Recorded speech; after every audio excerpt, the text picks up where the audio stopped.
হে ভারত, এই পরানুবাদ, পরানুকরণ, পরমুখাপেক্ষা, এই দাসসুলভ দুর্বলতা, এই ঘৃণিত জঘন্য নিষ্ঠুরতা এইমাত্র সম্বলে তুমি উচ্চাধিকার লাভ করিবে?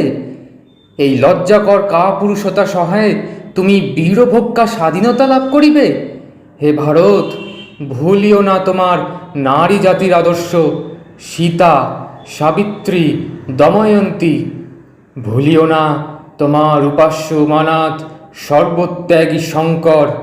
ভুলিও না তোমার বিবাহ, তোমার ধন, তোমার জীবন ইন্দ্রিয় সুখের, নিজের ব্যক্তিগত সুখের জন্যে নহে। ভুলিও না তুমি জন্ম হইতেই মায়ের জন্য বলি প্রদত্ত। ভুলিও না তোমার সমাজ সে বিরাট মহামায়ার ছায়া মাত্র। ভুলিও না নিজ জাতি, মূর্খ, দরিদ্র, অজ্ঞ, মুচি, মেথর, তোমার রক্ত, তোমার ভাই।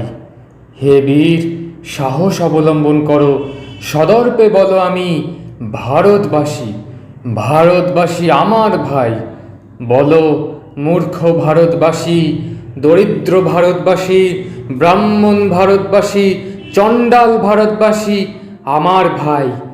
তুমিও কোটিমাত্র বস্ত্রাবৃত হইয়া সদর্পে ডাকিয়া বলো, ভারতবাসী আমার ভাই, ভারতবাসী আমার প্রাণ, ভারতের দেবদেবী আমার ঈশ্বর, ভারতের সমাজ আমার শিশুসজ্জা, আমার যৌবনের উপবন, আমার বার্ধক্যের বারাণসী। বলো ভাই, ভারতের মৃত্তিকা আমার স্বর্গ, ভারতের কল্যাণ আমার কল্যাণ। আর বলো দিন রাত, হে গৌরীনাথ, হে জগদম্বে, আমায় মনুষ্যত্ব দাও মা, আমার দুর্বলতা কাপুরুষতা দূর করো, আমায় মানুষ করো।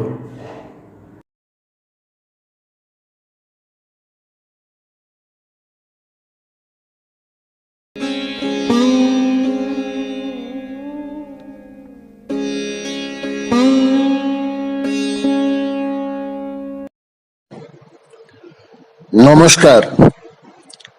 আজ স্বাধীনতার ৭৫তম দিবস। এই উপলক্ষে মা শারদা সেবাশ্রমের পরিচালনায় আজকের বিশেষ আলোচনার জন্য সংশ্লিষ্ট সকলকে সকৃতজ্ঞ ধন্যবাদ জানাই। শ্রদ্ধাভাজন শ্রোতৃমণ্ডলী, ১৮৯৭ সালে স্বামী বিবেকানন্দ দেশবাসীর উদ্দেশ্যে, মূলত যুব সম্প্রদায়ের উদ্দেশ্যে বলেছিলেন, আগামী ৫০ বৎসর আমাদের গরীয়সী ভারত মাতা একমাত্র আরাধ্য দেবতা হন। এছাড়াও কথায় কথায় তিনি বলেছিলেন, আগামী ৫০ বৎসরের মধ্যে ভারত স্বাধীন হবে।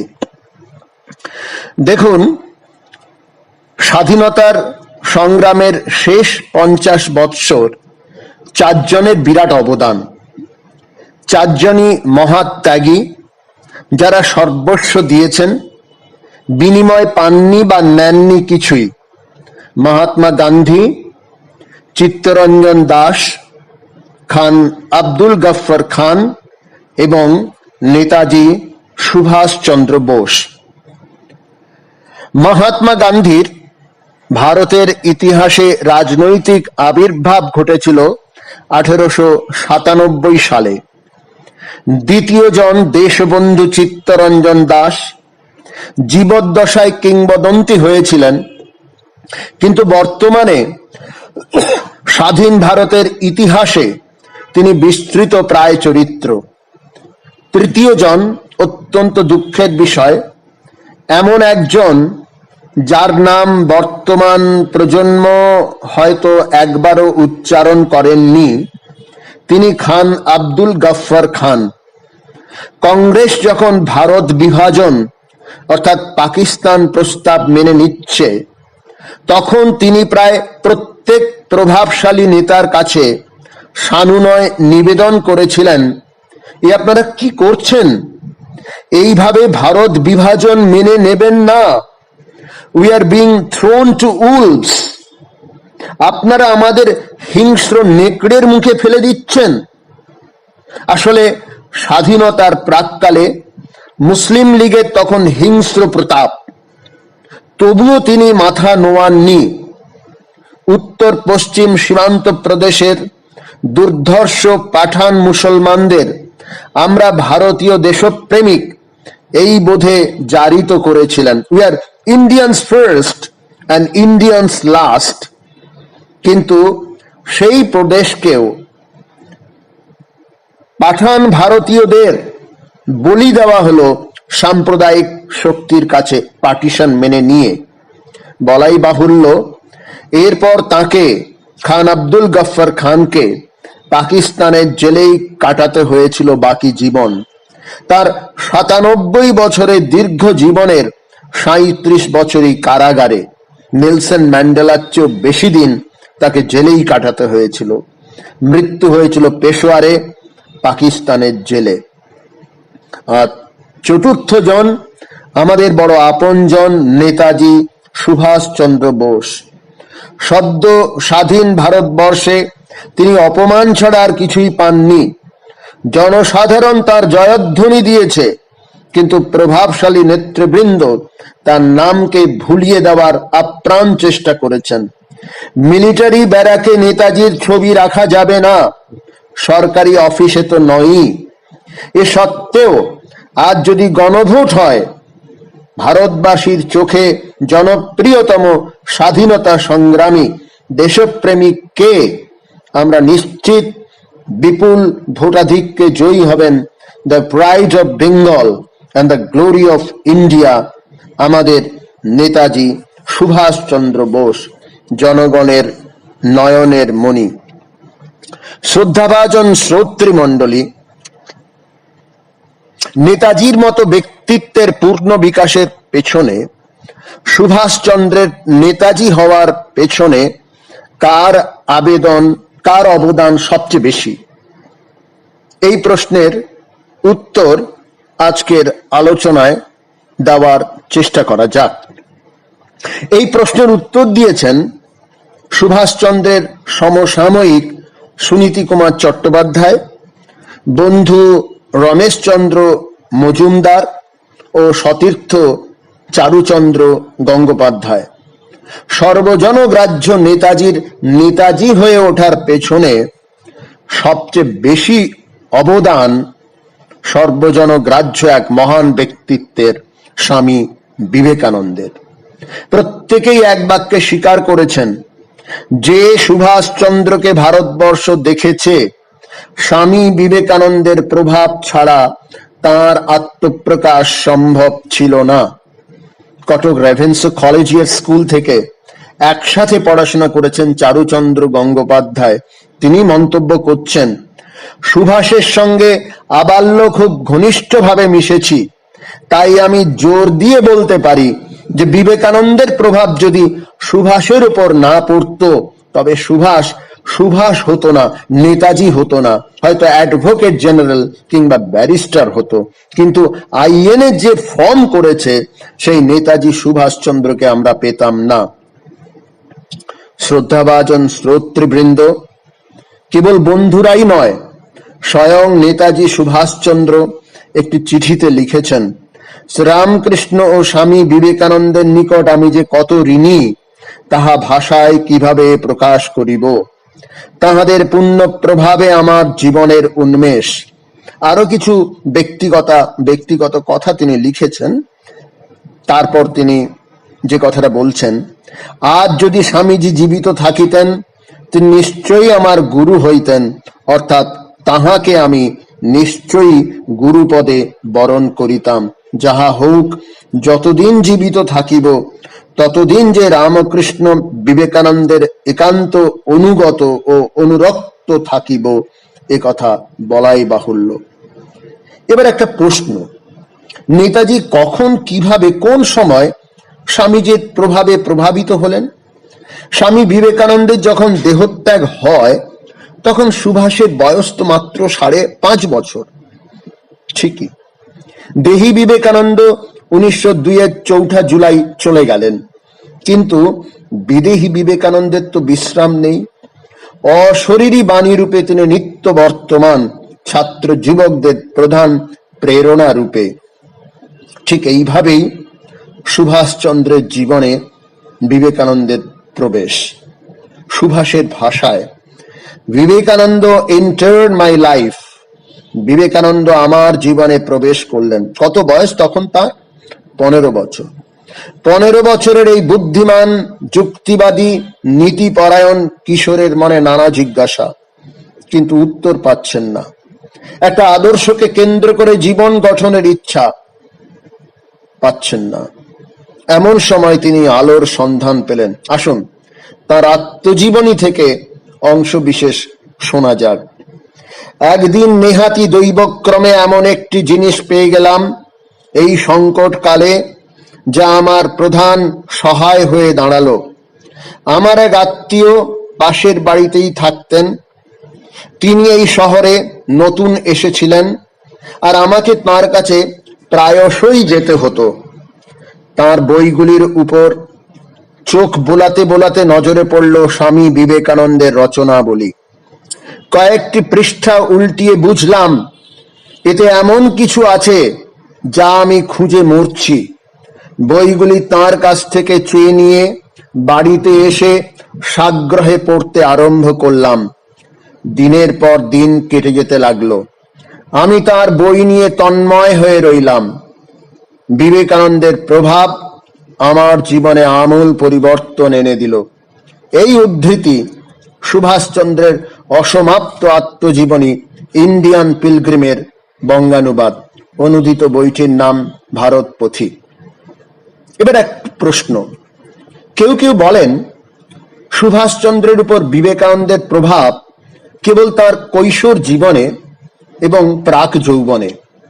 বিবেকানন্দ সুভাষচন্দ্রের জীবনে কেবলই নৈতিক চরিত্র গঠনের নীতি নির্দেশক। সত্যি কি তাই? সম্মাননীয় শ্রোতৃ মণ্ডলী, আমরা যদি সুভাষচন্দ্রের রচনাবলীতে চোখ বুলোই, তাহলে আমাদের নিশ্চিত মনে হবে আদর্শের নিরিখে সুভাষচন্দ্র বিবেকানন্দের দর্পণ প্রতিবিম্ব। যদিও বক্তব্যের ভাষা ও সুর কিছুটা আলাদা হতে বাধ্য, যেহেতু তিনি সক্রিয় রাজনীতিতে যুক্ত ছিলেন। অক্লান্ত যুদ্ধ করতে হয়েছে তাঁকে। অবশ্য স্বামী বিবেকানন্দকেও যুদ্ধ করতে হয়েছে, ঘরে এবং বাইরে, দেশে ও বিদেশে। দেশে কুসংস্কারের বিরুদ্ধে, দুর্বলতার বিরুদ্ধে, আত্মবিশ্বাসহীনতার বিরুদ্ধে, আত্মশ্রদ্ধাহীনতার বিরুদ্ধে।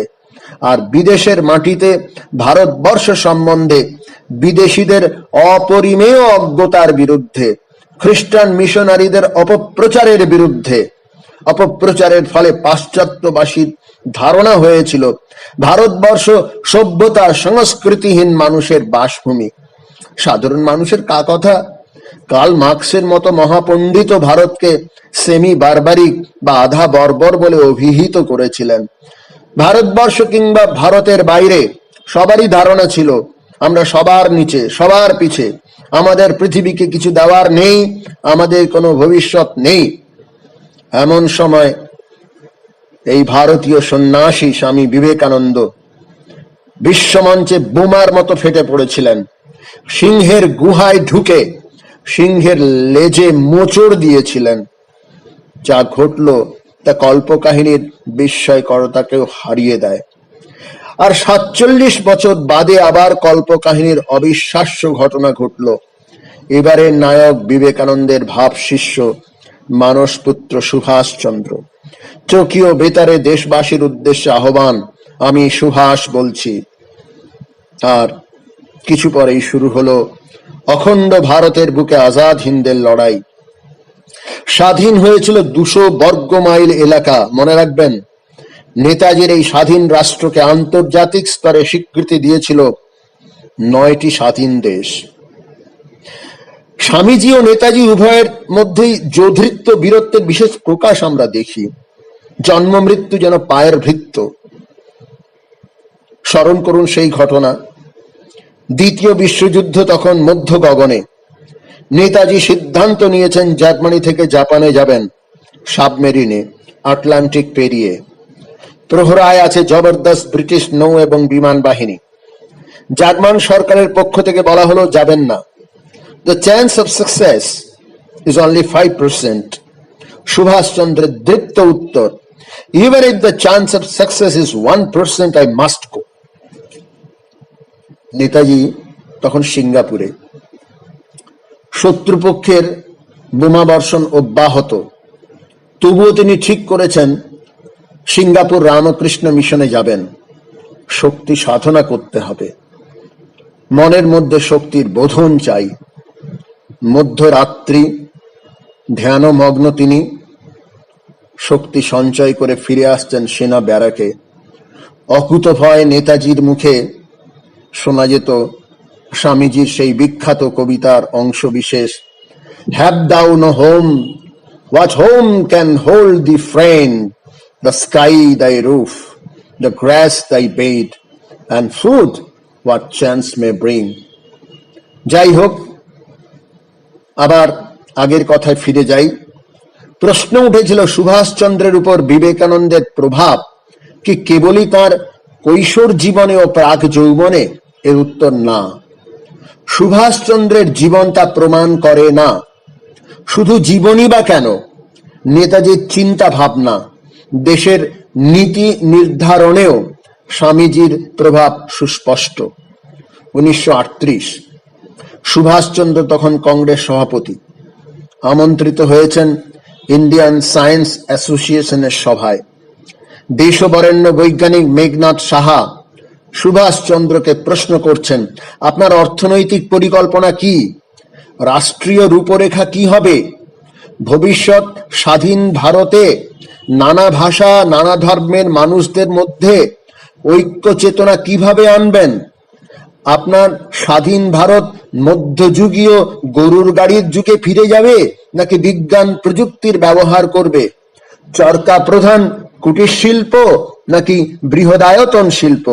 ইত্যাদি নানা চোখা চোখা প্রশ্ন করছেন মেঘনাদ সাহা। আপনারা আশ্চর্য হবেন, নেতাজির উত্তরের বেশ কিছু অংশ পড়ে মনে হবে আরে এ তো স্বামীজিরই কথা। আশা করি অপ্রাসঙ্গিক হবে না একটা কথা বলি। গান্ধীজির সঙ্গে সুভাষচন্দ্রের মতবিরোধের ক্ষেত্র ছিল মূলত তিনটি। প্রথম, ভারতবর্ষের রাষ্ট্রীয় রূপরেখা কি হবে।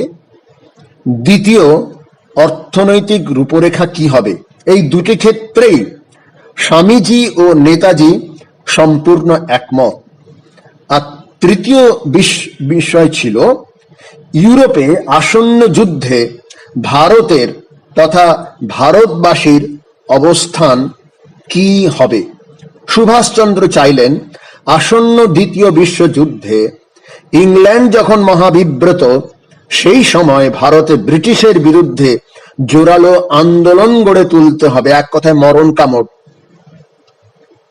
স্বামীজিও হয়তো তাই চাইতেন, কিন্তু গান্ধীজি বেচারি ব্রিটিশদের বিপদের সময় আর ওদের বিপর্যস্ত করতে চাইলেন না। ফলে মতভেদ। জনমত সুভাষের পক্ষে থাকলেও কংগ্রেস হাইকমান্ডের অসহযোগিতায় সুভাষ সভাপতির পদে ইস্তফা দিতে বাধ্য হয়েছিলেন। যাক, সে কথা এবার শেষ করি। আজ আমরা স্বাধীনতা দিবস উদযাপন করছি, নেতাজির প্রতি শ্রদ্ধা জ্ঞাপন করছি, আগামী দিনেও করব। কিন্তু এইভাবেই কি আমাদের স্বাধীনতা দিবস উদযাপন বা নেতাজির প্রতি শ্রদ্ধাঞ্জলি জ্ঞাপন আমরা শেষ করব? আমাদের করণীয় কি? এই প্রশ্নের উত্তর খোঁজার আগে আসুন আমরা কিশোর সুভাষের একটি চিঠির অংশ বিশেষ স্মরণ করি। আজকাল বাঙালিরা বাবুয়ানি ও বিলাসিতার স্রোতে ভাসিয়া গিয়া নিজের মনুষ্যত্ব হারাইতেছে, দেখিলে বড় কষ্ট হয়। আজকাল বাঙালিরা নিজের জাতীয় পরিচ্ছদকে ঘৃণা করিতে শিখিয়াছে, দেখিলে বড় কষ্ট হয়। বাঙালিরা আজকাল হইয়াছে বিলাসিতা প্রিয়, পরচর্চাকারী, কুটিল হৃদয়, পরসুখোদ্দেশী এবং মনুষ্যত্ববিহীন। মা, ভাবিলে বড় কষ্ট হয়। মা, বাঙালি কি কখনো মানুষ হইতে পারিবে? আপনার কি মত? মায়ের কাছে হৃদয় উজাড় করা এই চিঠি এক দেশপ্রাণ বালকের। এই বীর বালকই ভারতীয় যুবকদের স্বপ্নের আইসিএস থেকে পদত্যাগ করতে পেরেছিলেন এবং পদত্যাগ করেই বাল্যবন্ধু চারুচন্দ্রকে লিখেছিলেন বা এক প্রকার কৈফিয়ত দিচ্ছেন, ভাই চারু, তুমি জানো পাওয়ার, প্রপার্টি, ওয়েলথ আজ আমার করতলগত, কিন্তু হৃদয়ের অন্তঃস্থল থেকে সাড়া আসছে তোমার এতে আনন্দ নেই। সম্মাননীয় শ্রোতৃমণ্ডলী, নেতাজির আনন্দ ত্যাগে, দেশ ও দেশের সুখ দুঃখ নিবারণে, আত্মবলিদানে এ বিষয়ে কোনো সন্দেহ নেই। আমরা নেতাজির ধারে কাছেও যেতে পারবো না, কিন্তু তা বলে আমাদের করণীয় কি কিছুই নেই? দেশ সেবা, দেশের জন্য কাজ করা অনেক বড় কথা। যারা নিঃস্বার্থভাবে করেন তারা আমাদের নমস্য বরেণ্য। কিন্তু আমরা তো অন্তত আমার পাশে দাঁড়ানো মানুষটার উপকার করতে পারি। আমার পাশের মানুষ তার পাশে দাঁড়ানোর মানুষটার উপকার করতে পারেন। এইভাবে করতে করতেই জাতীয় চরিত্র গড়ে ওঠে, সমাজের উপকার হবে, দেশের উপকার হবে। অন্তত একজন মানুষের মুখেও যদি হাসি ফোটাতে পারি, তাহলেও আজকের এই স্বাধীনতা দিবস উদযাপন বা নেতাজির প্রতি যথার্থ শ্রদ্ধা জানানো হবে। এই আশা করে, এই সংকল্প করে আজ আমরা আজকের আলোচনা এখানেই শেষ করছি। ধন্যবাদ। জয় হিন্দ।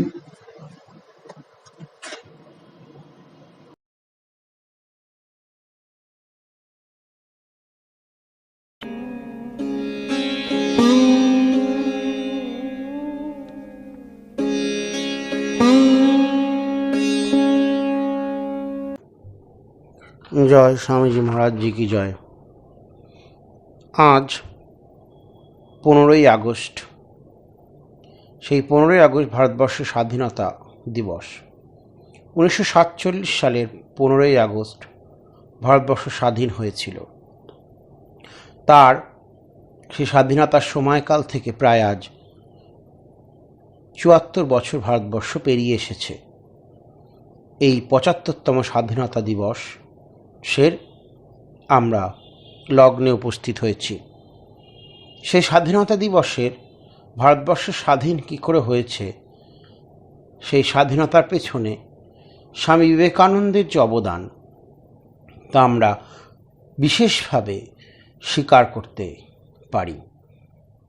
কারণ আজকের বর্তমান পরিস্থিতিতে যেখানে ভারতবর্ষ একটা দিক অন্ধকার আর আরেকটা দিক আলোয় আলোকিত, সেই দুটি ব্যবধানের অবস্থানে স্বামী বিবেকানন্দের কথা যদি আমরা না চিন্তা করি, তাহলে ভারতবর্ষের স্বাধীনতার মর্ম আমরা বুঝতে পারব না।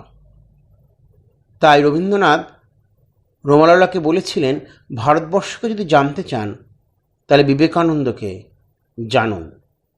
আর ঐতিহাসিক রমেশচন্দ্র মজুমদার বলেছিলেন, বিশ্ব সংস্কৃতির আধুনিক মানচিত্রে স্বামী বিবেকানন্দের সেদিন একটি স্থান করে নিয়েছিলেন।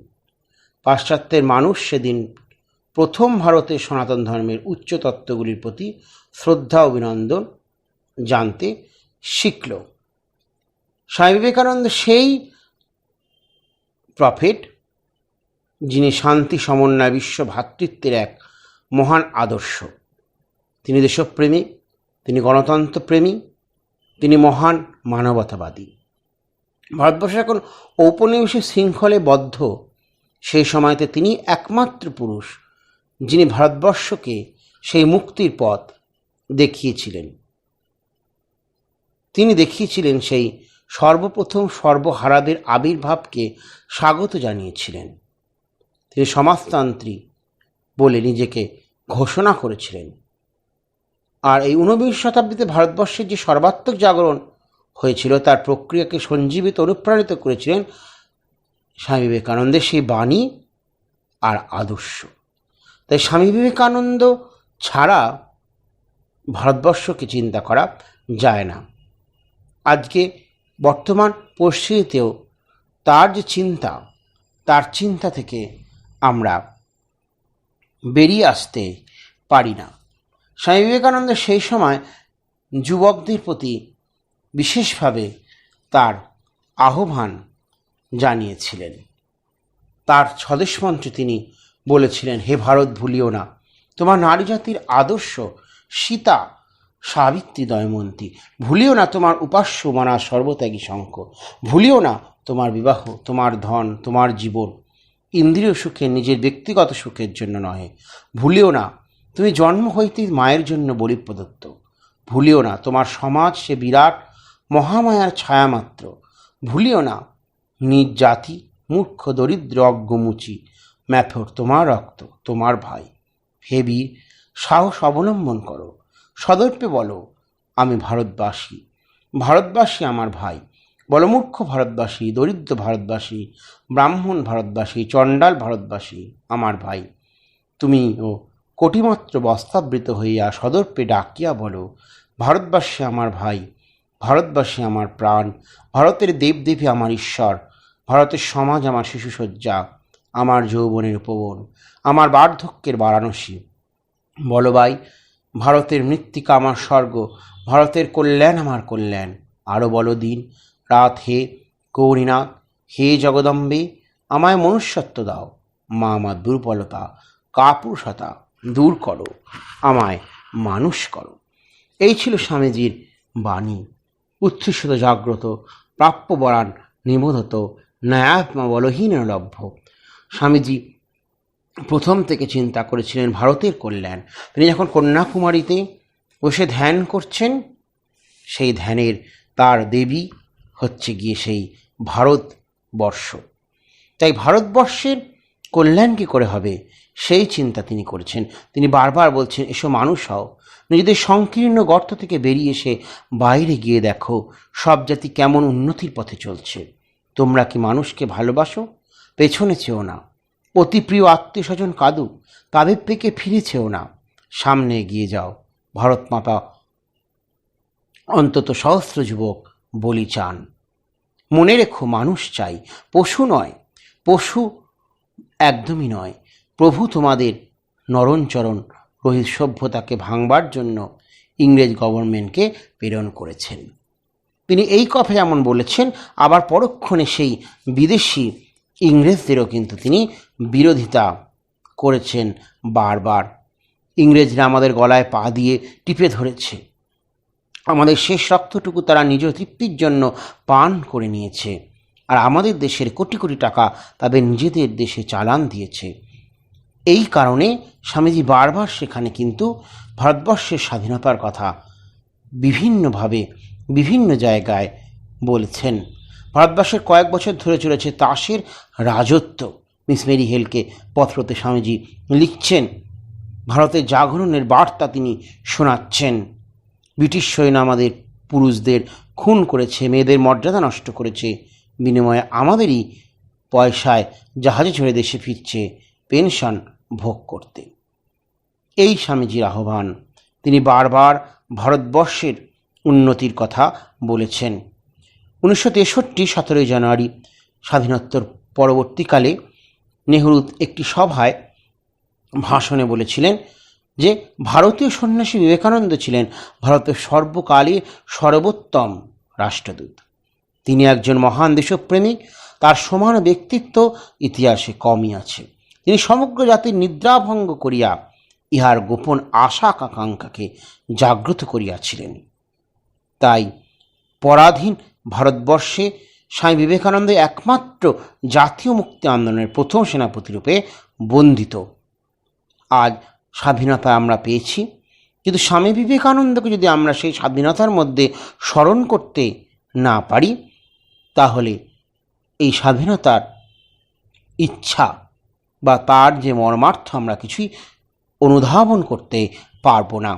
নেতাজি আজাদ হিন্দ ফৌজের ভূমিকা, মুক্তি সংগ্রামের ভূমিকা, নৌসেনাদের ভূমিকা, সমস্ত কিছুর পেছনেই ছিল সেই স্বামী বিবেকানন্দের অবদান। তিনি বারবার দরিদ্রনারায়ণ শব্দটি বলেছেন।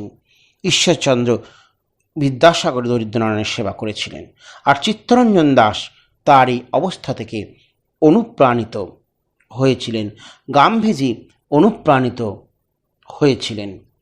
সেই কারণে বিশেষভাবে এক জায়গায় মহাত্মা গান্ধী তিনি বলছেন যে এই বিবেকানন্দের কথা তিনি বলছেন, তার রচনাবলী আমি অত্যন্ত মনোযোগ সহকারে অনুশীলন করেছি।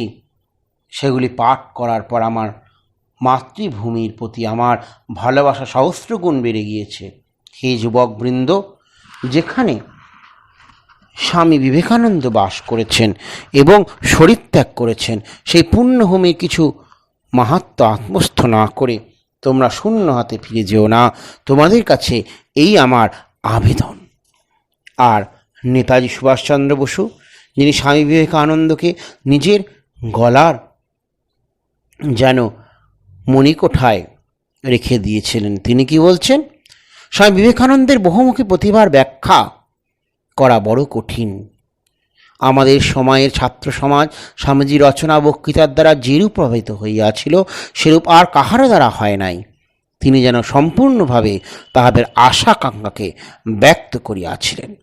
তিনি শ্রীরামকৃষ্ণের কথাও বলেছেন।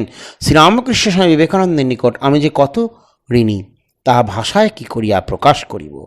তাহাদের পূর্ণ প্রভাবে আমার জীবনের প্রথম উন্মেষ। নিবেদিতার মতো আমিও মনে করি যে রামকৃষ্ণ বিবেকানন্দ একটা অখণ্ড ব্যক্তিত্বের দুই রূপ। আজ যদি স্বামী জীবিত থাকিতেন, তিনি নিশ্চয়ই আমার গুরু হইতেন, অর্থাৎ তাকে নিশ্চয়ই আমি গুরুপদে বরণ করিতাম। যাহাই হোক, যতদিন জীবিত থাকিব ততদিন রামকৃষ্ণ বিবেকানন্দের একান্ত অনুগত অনুরক্ত থাকিব, এই কথাই বলাই বাহুল্য।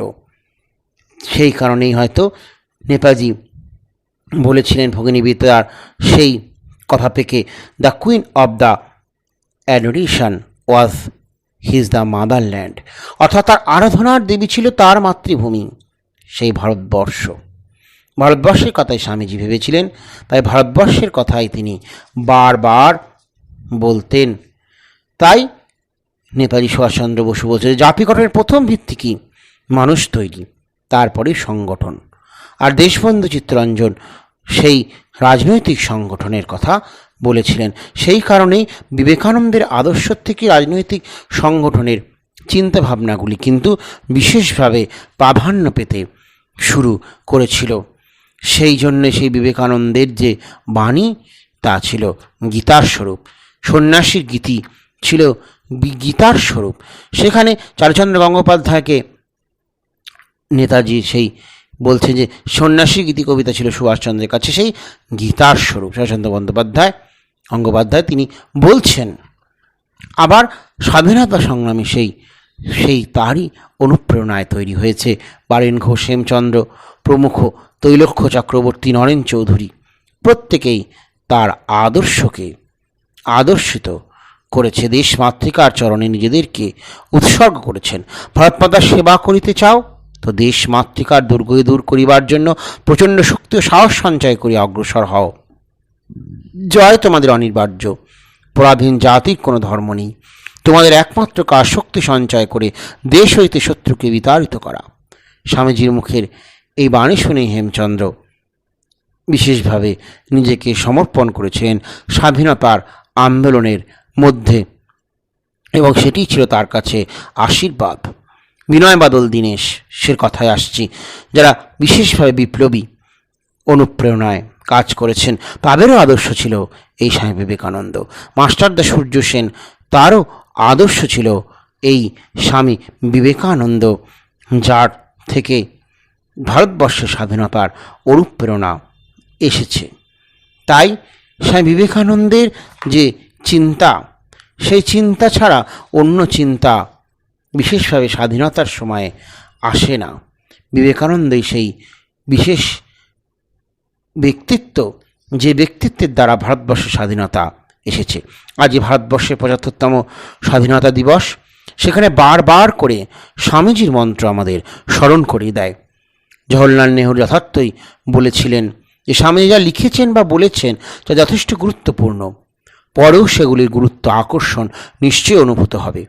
তাই তো 75 বছর স্বাধীনতার পরেও সেই গুরুত্বটি আকর্ষণ অনুভব জাগে সব সময়, সর্বক্ষেত্রে। আজ যুবকদের মধ্যে হতাশা দেখা যায়, তারা কাজকর্মে করতে পারে না। ভারতবর্ষে জনসংখ্যা বৃদ্ধি প্রাপ্ত হয়েছে, শিক্ষার অবস্থা সঙ্গীন হয়ে দেখা গেছে, তার মধ্যে মহামারীর প্রকোপে আমরা জর্জরিত। কিন্তু সেই সমকালীন অবস্থা বিবেকানন্দের ধারা, বিবেকানন্দের চিন্তা যদি আমরা আনতে পারি, তাহলে আবার পুনরায় ভারতবর্ষ জাগবে। এই জন্যই সেই ভারতবর্ষ আবার জাগবে, এবং সেই জাগার মধ্যে দিয়ে স্বামী বিবেকানন্দের পুনর চিন্তা, এটি বিশেষভাবে প্রয়োজনীয়তা আছে। অনাগত বহুকাল ধরে সেগুলি আমাদের প্রভাবিত করে চলবে। নেহরু এরকমই বলছেন। তিনি আরও বলছেন, সাধারণ অর্থে রাজনীতিবিদ বলতে যা বোঝায়, স্বামী বিবেকানন্দ নিঃসন্দেহে তা ছিলেন না। তবু তিনি ছিলেন ভারতের আধুনিক জাতীয় আন্দোলনের একজন স্রষ্টা। আপনারা মনে করলে এর বদলে অন্য কোনো শব্দ ব্যবহার করতে পারেন, কিন্তু আমি তাকে এরকমই মনে করি। পরবর্তীকালে যারা জাতীয় আন্দোলনে কম বেশি সক্রিয় ভূমিকা নিয়েছিলেন, তাদের অনেকেই স্বামী বিবেকানন্দের কাছ থেকেই সেই প্রেরণা পেয়েছিলেন। প্রত্যক্ষভাবেই হোক কিংবা পরোক্ষভাবেই হোক, আজকের ভারতবর্ষকে তিনি প্রবলভাবে প্রভাবিত করেছেন। প্রজ্ঞা, পেজ এবং শক্তির এই যে প্রবাহ স্বামী বিবেকানন্দের মাধ্যমে উৎসারিত হয়েছে, আমি মনে করি আজকের তরুণীরা তার সদ্ব্যবহার করতে ভুলবে না। আজ বহু মানুষ বন্যার জলে জর্জরিত, কেউ একদিক থেকে তাদের উপকার করছে, কেউ হয়তো তাদেরকে আবার অসুবিধায় ফেলছে, আর রাজনৈতিক নেতাদের মধ্যে দ্বন্দ্ব দেখা যাচ্ছে। কিন্তু তারা যদি প্রত্যেকে মিলে সেই স্বামী বিবেকানন্দের চিন্তাধারাকে কাজে লাগিয়ে দরিদ্র নারায়ণের সেবায় নিজেদেরকে আত্মনিয়োগ করতে পারে, তাহলে তার থেকে বড় আর কিছুই হয় না। কারণ মানুষ বড় অসহায়, তাই মানুষের পাশে দাঁড়ানো প্রয়োজন। স্বামী বিবেকানন্দ এই দরিদ্র নারায়ণ কথাটি ব্যবহার করেছেন, যেই শব্দের দ্বারা সমস্ত মানুষের মধ্যে সেই একই আত্মা আছে, একই দেবত্বের প্রকাশ দেখতে পাওয়া যায়। এবং সেই কারণেই মানুষের যদি মঙ্গলের কথা চিন্তা করা যায়, তাহলে সেটি হচ্ছে সবচেয়ে বেশি প্রয়োজনীয়তা। স্বামী বিবেকানন্দের চিন্তা যদি আসে, তাহলে সেই চিন্তার মধ্যে দিয়ে ভারতবর্ষের উন্নতি হবে এবং ভারত আবার জগৎ সভায় শ্রেষ্ঠ আসন রবে। তাই ভারতবর্ষের এই স্বাধীনতার সময় সেই স্বামী বিবেকানন্দের কথা বারবার এসে যায়। আর স্বামী বিবেকানন্দ নিজেও দুঃখ করে মেরি হেলকে সেই একটি পত্রে লিখছেন, সারা জীবন আমি জগতের জন্য খেটেছি, কিন্তু যে জগৎ আমার দেহের এক খাবলা মাংস কেটে না নেওয়া পর্যন্ত এক টুকরো রুটিও আমাকে ছুঁড়ে দেয়নি। এই হচ্ছেন স্বামী বিবেকানন্দ। এ prophet is not honoured in his country, যাকে হয়তো আমরা ভারতবর্ষের মানুষরা ঠিকমতো সম্মানও দিতে পারিনি, কিন্তু যার জন্যই স্বামী বিবেকানন্দের জন্যই এসেছে ভারতবর্ষের স্বাধীনতা। তাই সেই স্বাধীনতার যে স্বাধীনতাকে আমরা পেয়েছি অনেক কষ্টের দ্বারা, যে স্বাধীনতা স্বামীজি আমাদেরকে এনে দিয়েছেন, সেই স্বাধীনতার পূর্ণ দিনে স্বামী বিবেকানন্দের স্মরণ করে ভারতবর্ষকে উন্নতি করার যদি আমরা শপথ নিতে পারি, তবেই হবে সেইটি শ্রেষ্ঠত্ব। যদি তুমি ভারতকে জানতে চাও, বিবেকানন্দকে জানো। তার মধ্যে সব কিছু ইতিবাচক, নেতিবাচক কিছু নেই। এই কথাই রবীন্দ্রনাথ বলেছিলেন। আর সেই জন্যেই বিশেষভাবে রবীন্দ্রনাথের কথা যে সেই বিবেকানন্দকে চিন্তা করা। বিবেকানন্দের এই বাণী সম্পূর্ণ মানুষের উদ্বোধন বলেই কর্মের মধ্যে দিয়ে, ত্যাগের মধ্যে দিয়ে মুক্তির বিচিত্র পথে আমাদের যুবকদের প্রবৃত্ত করেছে। তাই যুগশক্তিকে জাগানোর জন্য বিশেষভাবে স্বামী বিবেকানন্দের যে কথা, তার সম্পূর্ণ চাবিকাঠি তার বাণী হচ্ছে তার যেন রক্ত দিয়ে লেখা, সেই তার অমোঘ শক্তি, যা শক্তির দ্বারা যুব সমাজ জেগে উঠবে তাই তো সেই দেশমাতৃকা সেই যুবকদের আহ্বান করছে। রবীন্দ্রনাথের কথায় আজ ভারতবর্ষ গঠনের ভার আমাদের উপর। সমুদয় সৃষ্ট উপকরণ লইয়া আজ আমাদের এই মহা সম্পূর্ণতাকে গঠিত করিয়া তুলিতে হইবে।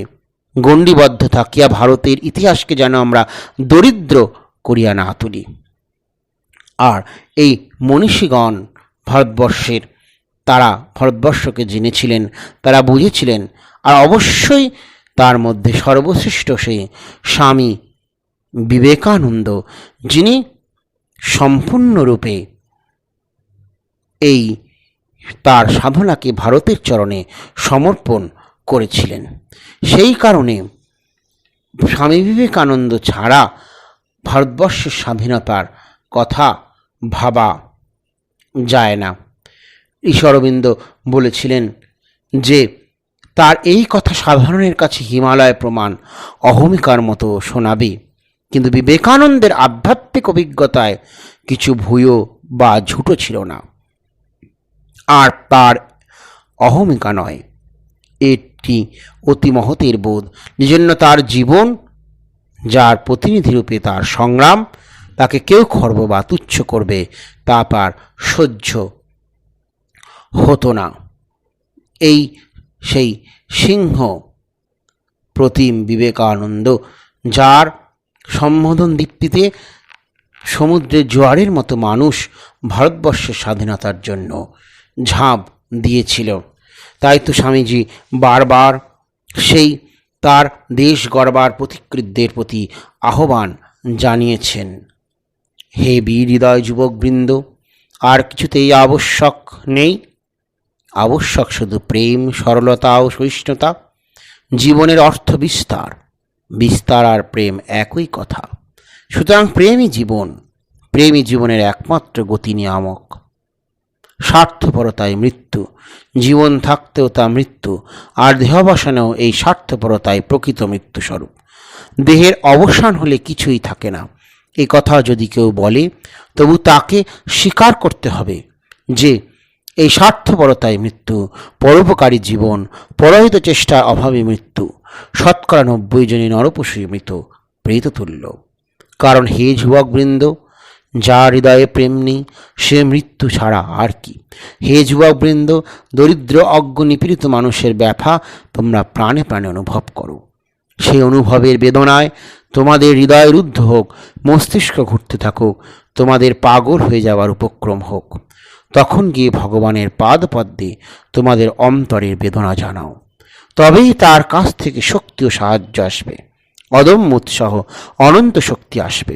10 বছর ধরে আমার মূল মন্ত্র ছিল এগিয়ে যাও, এখনো বলছি এগিয়ে যাও। যখন চতুর্দিকে অন্ধকার বই আর কিছুই দেখতে পাইনি, তখনও বলেছি এগিয়ে যাও। এখন একটু একটু আলো দেখা যাচ্ছে, এখনো বলছি এগিয়ে যাও।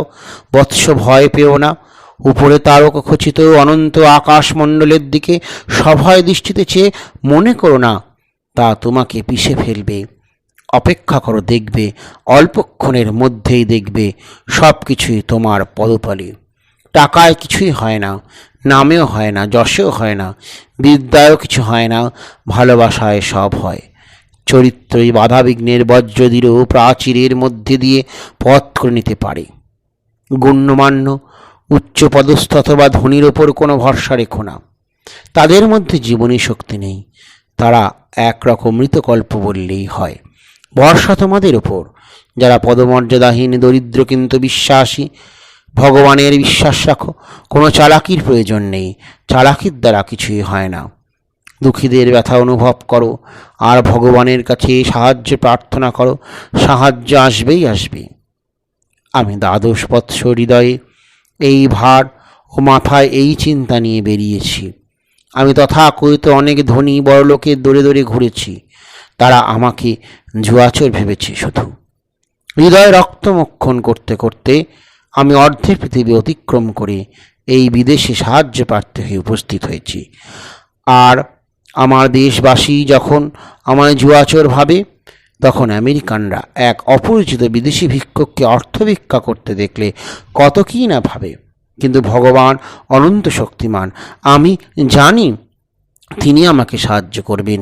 আমি এই দেশে অনাহারে বা শীতে মরতে পারি, কিন্তু আমি তোমাদের কাছে এই গরিব অজ্ঞ অত্যাচার পীড়িতদের জন্য এই সহানুভূতি, এই প্রাণপণ চেষ্টা দায়স্বরূপ অর্পণ করছি।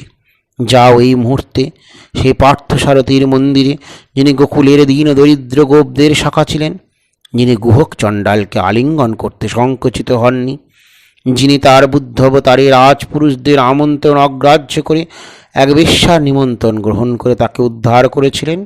যাও তার কাছে গিয়ে সাষ্টাঙ্গে প্রণিপাত করো, তার কাছে এক মহাবলি প্রদান করো। বলি অর্থাৎ জীবন বলি। জীবন বলি তাদের জন্য যাদের জন্য তিনি যুগে যুগে অবতীর্ণ হয়ে থাকেন, যাদের তিনি সবচেয়ে বেশি ভালোবাসেন, সেই দীন ও দরিদ্র প্রয়তন উৎপীড়িতদের জন্য জীবন বলি। তোমরা সারা জীবন এই 30 কোটি, বর্তমানে প্রায় 130 কোটি ভারতবাসী উদ্ধারের জন্য ব্রত গ্রহণ করো, যারা দিন দিন ডুবছে। আমরা ধনী বা বড়লোককে গ্রাহ্য করি না, আমরা হৃদয়শূন্য মস্তিষ্কসার ব্যক্তিদের ও তাদের নিস্তেজ সংবাদপত্রের প্রবন্ধগুলিও গ্রাহ্য করি না। বিশ্বাস, বিশ্বাস, সহানুভূতি, অগ্নিময় বিশ্বাস, অগ্নিময় সহানুভূতি।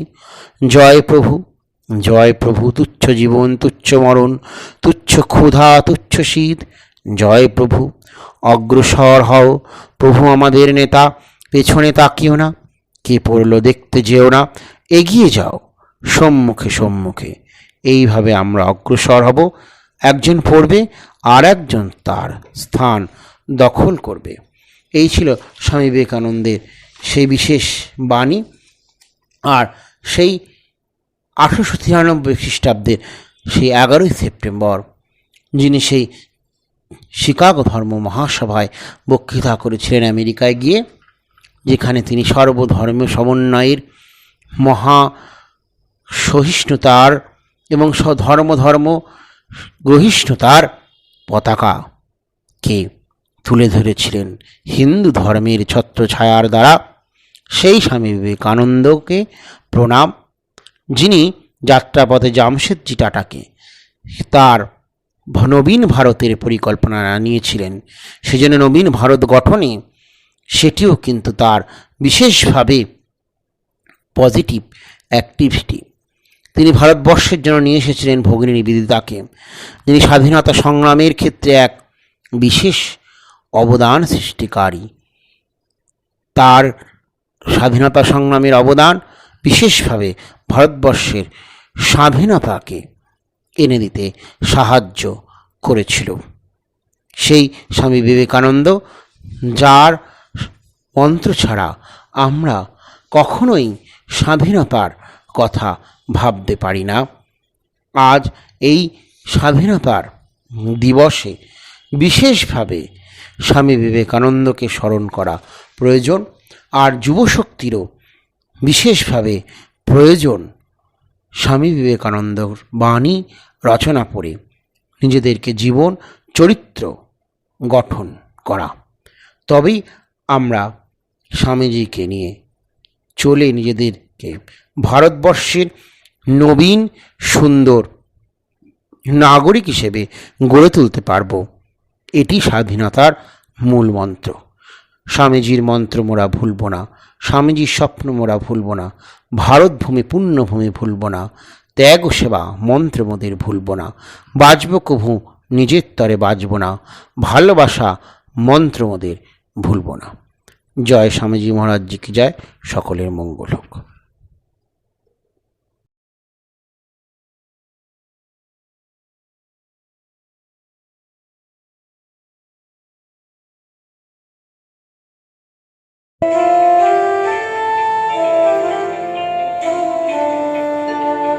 ও আমার দেশের মাটি, তোমার পরে ঠেকায় মাথা। ও আমার দেশের মাটি, তোমার পরে ঠেকায় মাথা। তোমাকে বিশ্বময়ীর, তোমাকে বিশ্বময়ের আঁচল পাতা। ও আমার দেশে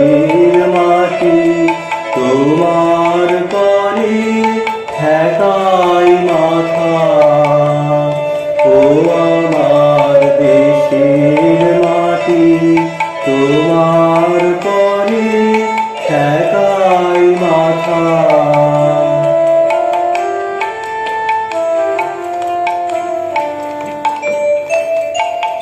তুমি মিশেছ মোর দেহের সনে, তুমি মিলেছ মোর প্রাণে মনে, মিশেছ মোর দেহের সনে। তুমি মিলেছ প্রাণে মনে, তোমার ওই শ্যামল বরণ কোমল মূর্তি মর্মে গাথা। ও আমার দেশের মাটি, তোমার পরে ঠেকাই মাথা।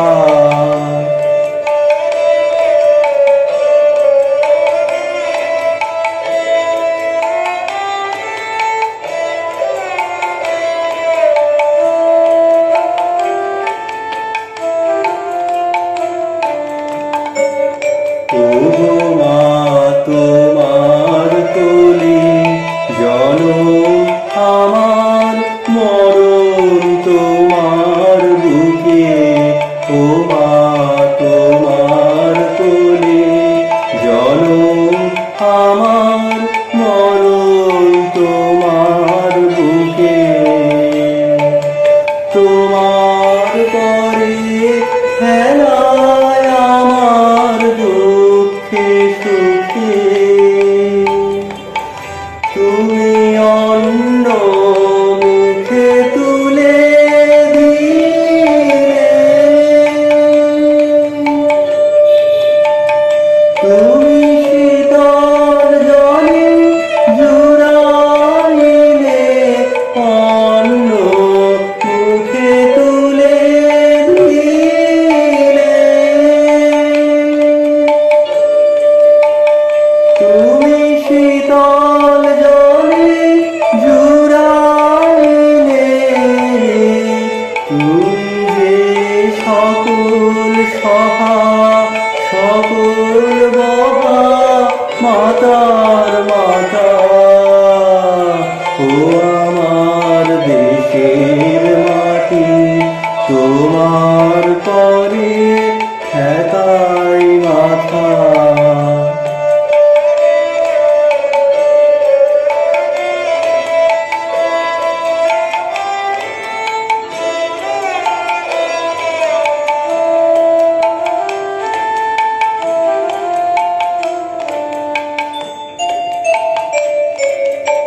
অনেক তোমার খেয়েছি গো, অনেক নিয়েছি মা। ও মা, অনেক তোমার খেয়েছি গো, অনেক নিয়েছি মা। তবু জানি নে যে কি বা তোমায় দিয়েছি মা। আমার জনম গেল বৃথা কাজে, আমি কাটালুনি ঘরের মাঝে, জনম গেল